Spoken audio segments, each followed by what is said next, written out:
साईडला घ्या, आवाज बंद करा।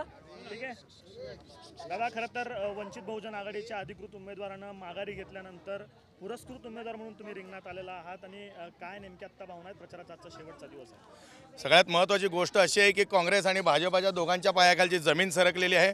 श्रद्धेय बाळासाहेब आंबेडकरांच्या पाठीशी ही जनता उभी आहे।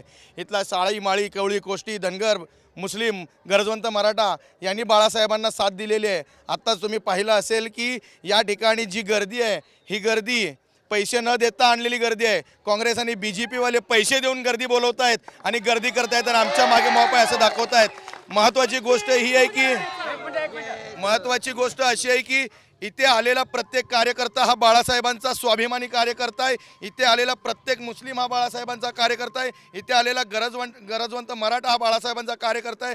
तुम्ही पाहत असाल की बाळासाहेबांना कुठेतरी रोखण्यासाठी या दोघांचं षडयंत्र या ठिकाणी निकामी पडताना दिसत आहे।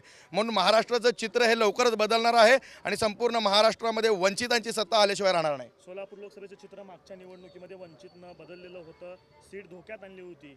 यंदाच्या वेळेस काय चित्र असेल वंचित? यंदाच्या वेळेस वंचित बहुजन आघाडीचा विजय हा निश्चित आहे।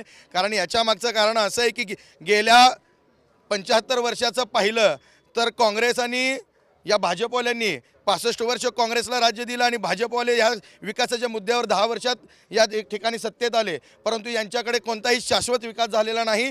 फक्त मुलीतापा देणे, आश्वासन देणे, इथे हिंदू मुस्लिम घडवणं, दलित मराठा घडवणं अशा पद्धतीचं कृत्य करून समाजामध्ये तेढ निर्माण करत आपल्या सत्तेचा सहभाग घ्यायचा आणि सत्तेचा सारीपाट कधी जहाल गटाकडे तर कधी मवाळ गटाकडे वाटून घ्यायचा असं यांचं षडयंत्र आहे। इथल्या वंचितांना सत्ता भेटू नये म्हणून हे वारंवार एकमेकाचा सारीपाट एकमेकांकडे फिरवत असतात, परंतु आता हे चालणार नाही। यावेळी निर्णायक मते ही वंचित बहुजन आघाडीकडे आहेत आणि विजय निश्चित आहे। इथला गरजवंत सगळा इथला सोलापूरच्या विकासाचा प्रश्न असेल, स्थलांतरित युवकांचा प्रश्न असेल, इथला स्थलांतरित युवक हा पुणे मुंबई औरंगाबाद ज्या ठिकाणी गेलेला आहे तिथून येऊन या ठिकाणी वंचित बहुजन आघाडीला मतदान करणार आहे असा आम्हाला शाश्वत नाही तर ठाम विश्वास आहे। या ठिकाणी वंचित बहुजन आघाडीचा विजय निश्चित आहे।